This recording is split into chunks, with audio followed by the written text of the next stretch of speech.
ابو سفیان بن حرب نے یہ واقعہ بیان کیا کہ ہرقل شاہ روم نے ان کے پاس قریش کے قافلے میں ایک آدمی بلانے کو بھیجا، اور اس وقت یہ لوگ تجارت کے لیے ملک شام گئے ہوئے تھے، اور یہ وہ زمانہ تھا جب رسول اللہ صلی اللہ علیہ وآلہ وسلم نے قریش اور ابو سفیان سے ایک وقتی عہد کیا ہوا تھا۔ جب ابو سفیان اور دوسرے لوگ ہرقل کے پاس ایلیا پہنچے، جہاں ہرقل نے دربار طلب کیا تھا، اس کے گرد روم کے بڑے بڑے لوگ، علماء، وزراء، امراء بیٹھے ہوئے تھے۔ ہرقل نے ان کو اور اپنے ترجمان کو بلوایا، پھر ان سے پوچھا کہ تم میں سے کون شخص مدعی رسالت کا زیادہ قریبی عزیز ہے؟ ابو سفیان کہتے ہیں کہ میں بول اٹھا کہ میں اس کا سب سے زیادہ قریبی رشتہ دار ہوں۔ یہ سن کر ہرقل نے حکم دیا کہ اس کو، ابو سفیان کو میرے قریب لا کر بٹھاؤ اور اس کے ساتھیوں کو اس کی پیٹھ کے پیچھے بٹھا دو۔ پھر اپنے ترجمان سے کہا کہ ان لوگوں سے کہہ دو کہ میں ابو سفیان سے اس شخص کے حالات پوچھتا ہوں، اگر یہ مجھ سے کسی بات میں جھوٹ بول دے تو تم اس کا جھوٹ ظاہر کر دینا۔ اللہ کی قسم، اگر مجھے یہ غیرت نہ آتی کہ یہ لوگ مجھ کو جھٹلائیں گے تو میں آپ صلی اللہ علیہ وآلہ وسلم کی نسبت ضرور غلط گوئی سے کام لیتا۔ خیر، پہلی بات جو ہرقل نے مجھ سے پوچھی وہ یہ کہ اس شخص کا خاندان تم لوگوں میں کیسا ہے؟ میں نے کہا وہ تو بڑے اونچے عالی نسب والے ہیں۔ کہنے لگا اس سے پہلے بھی کسی نے تم لوگوں میں ایسی بات کہی تھی؟ میں نے کہا نہیں۔ کہنے لگا اچھا، اس کے بڑوں میں کوئی بادشاہ ہوا ہے؟ میں نے کہا نہیں۔ پھر اس نے کہا بڑے لوگوں نے اس کی پیروی اختیار کی ہے یا کمزوروں نے؟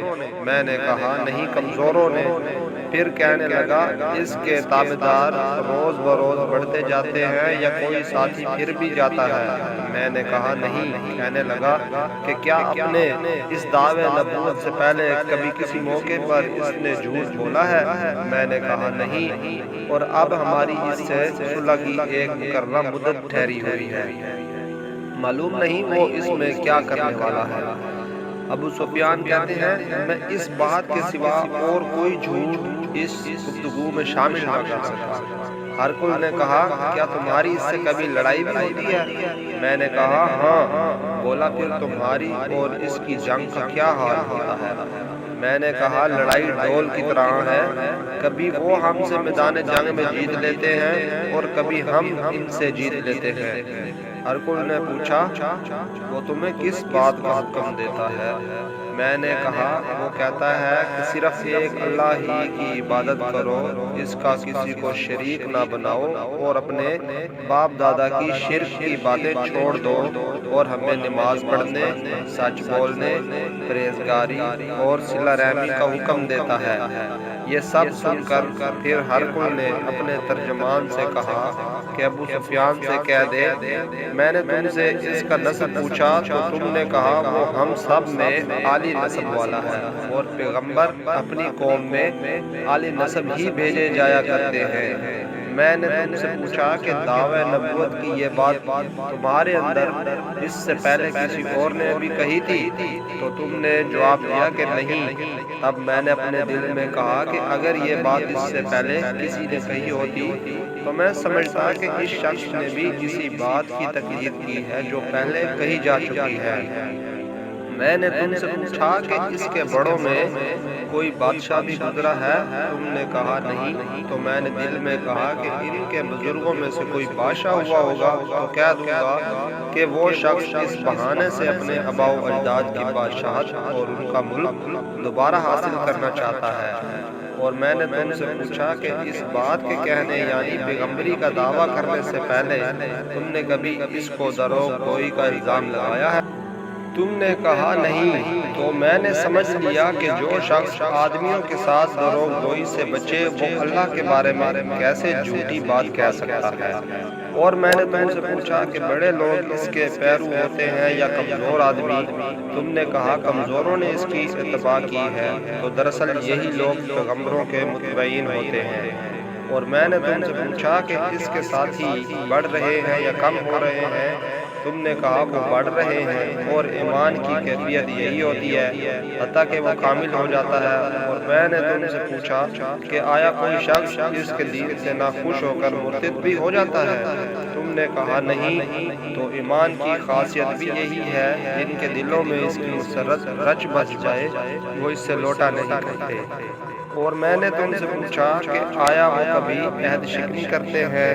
تم نے کہا نہیں۔ پیغمبروں کا یہی حال ہوتا ہے، وہ عہد کی خلاف ورزی نہیں کرتے۔ اور میں نے تم سے کہا کہ وہ تم سے کس چیز کے لیے کہتے ہیں؟ تم نے کہا کہ وہ ہمیں حکم دیتے ہیں کہ اللہ کی عبادت کرو، اس کے ساتھ کسی کو شریک نہ ٹھہراؤ، اور تمہیں بتوں کی پرستش سے روکتے ہیں، سچ بولنے اور پرہیزگاری کا حکم دیتے ہیں۔ لہٰذا اگر یہ باتیں جو تم کہہ رہے ہو سچ ہیں تو ان قریب وہ اس جگہ کا مالک ہو جائے گا جہاں میرے یہ دونوں پاؤں ہیں۔ مجھے معلوم تھا کہ وہ پیغمبر آنے والا ہے، مگر مجھے یہ معلوم نہیں تھا کہ وہ تمہارے اندر ہوگا۔ اگر میں جانتا کہ اس تک پہنچ سکوں گا تو اس سے ملنے کے لیے ہر تکلیف گوارا کرتا۔ اگر میں اس کے پاس ہوتا تو اس کے پاؤں دھوتا۔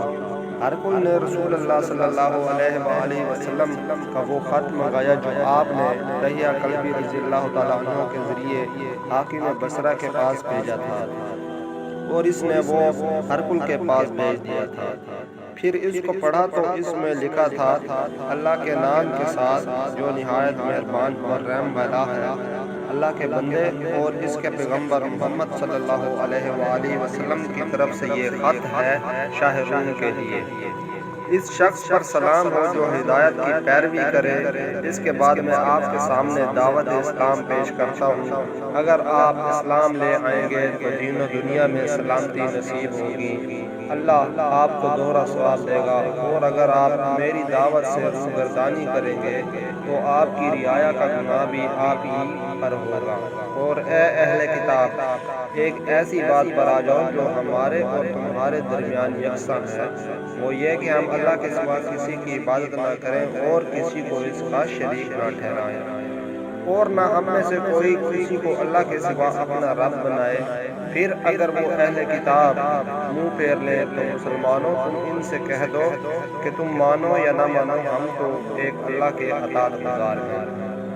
ابو سفیان کہتے ہیں، جب ہرقل نے جو کچھ کہنا تھا کہہ دیا اور خط پڑھ کر فارغ ہوا تو اس کے ارد گرد بہت شور و غوغا ہوا، بہت سی آوازیں اٹھیں اور ہمیں باہر نکال دیا گیا۔ تب میں نے اپنے ساتھیوں سے کہا کہ ابو کبشہ کے بیٹے نبی کریم صلی اللہ علیہ وآلہ وسلم کا معاملہ تو بہت بڑھ گیا، دیکھو تو اس سے بنی اسفر روم کا بادشاہ بھی ڈرتا ہے۔ مجھے اس وقت سے اس بات پہ یقین ہو گیا تھا کہ نبی کریم صلی اللہ علیہ وآلہ وسلم عن قریب غالب ہو کر رہے، حتیٰ کہ اللہ نے مجھے مسلمان کر دیا۔ ابن نطور ایلیا کا حاکم ہرقل کا مصاحب اور شام کے نصارہ کا لاٹ پادری بیان کرتا تھا کہ ہرقل جب ایلیا آیا ایک دن صبح کو پریشان اٹھا تو اس کے درباریوں نے دریافت کیا کہ آج ہم آپ کی حالت بدلی ہوئی پاتے ہیں۔ ابن نطور کا بیان ہے کہ ہرقل نجومی تھا، علم نجوم میں وہ پوری مہارت رکھتا تھا۔ اس نے ہم نشینوں کو بتایا کہ میں نے آج رات ستاروں پر نظر ڈالی تو دیکھا کہ ختنہ کرنے والوں کا بادشاہ ہمارے ملک پر غالب آ گیا ہے۔ اس زمانے میں کون لوگ ختنہ کرتے ہیں؟ انہوں نے کہا کہ یہود کے سوا کوئی ختنہ نہیں کرتا، سو ان کی وجہ سے پریشان نہ ہو۔ سلطنت کے تمام شہروں میں یہ حکم لکھ بھیجیے کہ وہاں جتنے یہودی ہوں سب قتل کر دیے جائیں۔ وہ لوگ انہی باتوں میں مشغول تھے کہ ہرقل کے پاس ایک آدمی لایا گیا جسے شاہ غسان نے بھیجا تھا۔ اس نے رسول اللہ صلی اللہ علیہ وآلہ وسلم کے حالات بیان کیے۔ جب ہرقل نے سارے حالات سن لیے تو کہا کہ جا کر دیکھو وہ ختنہ کیے ہوئے ہے یا نہیں۔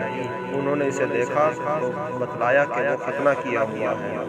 ہرقل نے جب اس شخص سے عرب کے بارے میں پوچھا تو اس نے بتلایا کہ وہ ختنہ کرتے ہیں۔ تب ہرقل نے کہا کہ یہ ہی اس امت کے بادشاہ ہیں جو پیدا ہو چکے ہیں۔ پھر اس نے اپنے ایک دوست کو رومیہ خط لکھا اور وہ بھی علم نجوم میں ہرکل کی طرح ماہر تھا۔ پھر وہاں سے ہرکل حمص چلا گیا۔ ابھی حمص سے نکلا ہی نہیں تھا کہ اس کے دوست کا خط اس کے جواب میں آ گیا۔ اس کی رائے بھی نبی کریم صلی اللہ علیہ وآلہ وسلم کے ظہور کے بارے میں ہرکل کے موافق تھی کہ محمد صلی اللہ علیہ وآلہ وسلم پیغمبر ہیں۔ اس کے بعد ہرکل نے روم کے بڑے آدمیوں کو اپنے حمص کے محل میں طلب کیا اور اس کے حکم سے محل کے دروازے بند کر دیے گئے۔ پھر وہ اپنے خاص محل سے باہر آیا اور کہا، اے روم والو، کیا ہدایت اور کامیابی میں کچھ حصہ تمہارے لیے بھی ہے؟ اگر تم اپنی سلطنت کی بقا چاہتے ہو تو پھر اس نبی کی بیعت کر لو اور مسلمان ہو جاؤ۔ یہ سننا تھا کہ پھر وہ لوگ وحشی گدھوں کی طرح دروازوں کی طرف دوڑے مگر انہیں بند پایا۔ آخر جب ہرکل نے اس بات سے ان کی یہ نفرت دیکھی اور ان کے ایمان لانے سے مایوس ہو گیا تو کہنے لگا کہ ان لوگوں کو میرے پاس لاؤ۔